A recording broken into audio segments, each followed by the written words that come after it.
और खबरों में आगे बढ़ेंगे, बात रायपुर की करेंगे, जहां पर आज जो पहले चरण का चुनाव होने जा रहा है उसके लिए नामांकन की जो प्रक्रिया है वो आज उसका आखिरी दिन था। और इस दौरान जो खबर है, अब तक 127 उम्मीदवारों ने नामांकन दाखिल किए हैं। पंडरिया में 16, भानु प्रतापपुर, नारायणपुर, जगदलपुर में 9 पर्चे भरे गए, अंतागढ़ में 8, राजनांदगांव और चित्रकूट में 7 पर्चे भरे गए हैं। कवर्धा, मोहला मानपुर और बस्तर में 6 पर्चे भरे गए हैं। दंतेवाड़ा में 5, डोंगरगढ़, खुज्जी, केशकाल, कोंटा में 4 पर्चे भरे गए।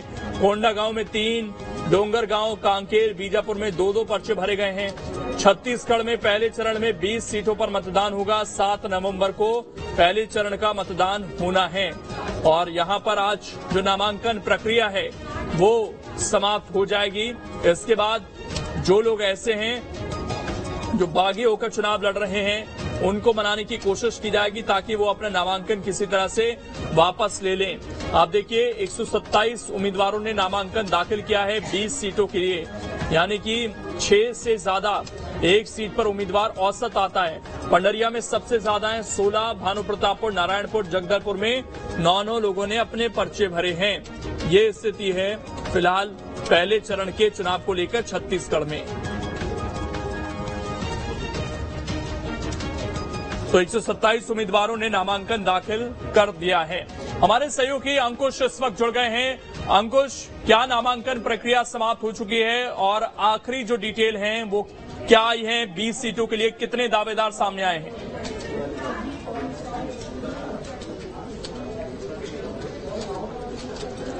देखिए, लेकिन छत्तीसगढ़ में विधानसभा चुनाव की तारीख का जो ऐलान किया था किया गया है उसमें 7 नवंबर और 17 नवंबर को मतदान होनी है।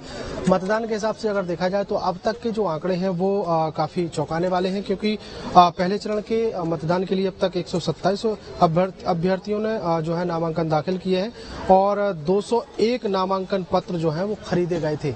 कुल मिलाकर अगर देखा जाए तो आज जब नामांकन प्रक्रिया जब समाप्त होगी उसके बाद जो आंकड़े आएंगे उसमें सारी चीजें स्पष्ट हो जाएंगी कि कौन सी विधानसभा से कितने नामांकन भरे गए हैं और कौन से जिले में कितने नामांकन दाखिल किए गए हैं। सबसे ज्यादा अगर देखा जाए तो जो नामांकन के आंकड़े हैं वो है पंडरिया विधानसभा से, जो जहां पर अभी तक 16 नामांकन जो है पुख्ता रूप से भर दिए गए हैं। भानु प्रतापपुर, नारायणपुर, जगदलपुर विधानसभा क्षेत्र में 9 नामांकन जो है वो दाखिल किए गए हैं।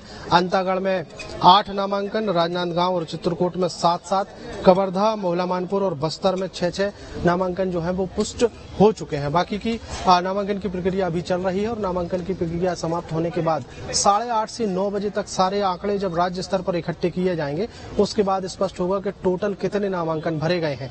अभी नामांकन की प्रक्रिया चल रही है और बड़े नामों की अगर बात करें तो बड़े चेहरे जितने भी हैं, चाहे वो भारतीय जनता पार्टी की तरफ से हो चाहे वो कांग्रेस की तरफ से हो, सभी ने अपने अपने नामांकन दाखिल कर दिए और बड़े जोर शोर से नामांकन दाखिल की ये प्रक्रिया अपनाई गई है। कहीं सभाओं का दौर चला है, कहीं रैलियां हुई हैं, तो कहीं पूजा पाठ मंत्रोच्चार के साथ नामांकन भरे गए हैं। तो कुल मिलाकर छत्तीसगढ़ में चुनाव का जो माहौल है वो नामांकन प्रक्रिया के दौरान ही देखने को मिल रहा है। हालांकि निर्वाचन अधिकारियों की अगर बात करें तो बाकायदा जितने भी नामांकन आ रहे हैं उसमें पूरी चेकिंग की जा रही है। चेकलिस्ट होने के बाद ही उसको एक्सेप्ट किया जा रहा है और अगर कहीं कोई त्रुटि है या कहीं कोई कमी है। बिल्कुल, 127 नाम 20 सीटों के लिए अब तक सामने आए हैं। ये और भी बढ़ सकते हैं। अभी फाइनल डिटेल जो आएंगी उसका भी इंतजार है। अंकुश, आप बने रहिएगा, आपके पास हम वापस लौटेंगे और लगातार जो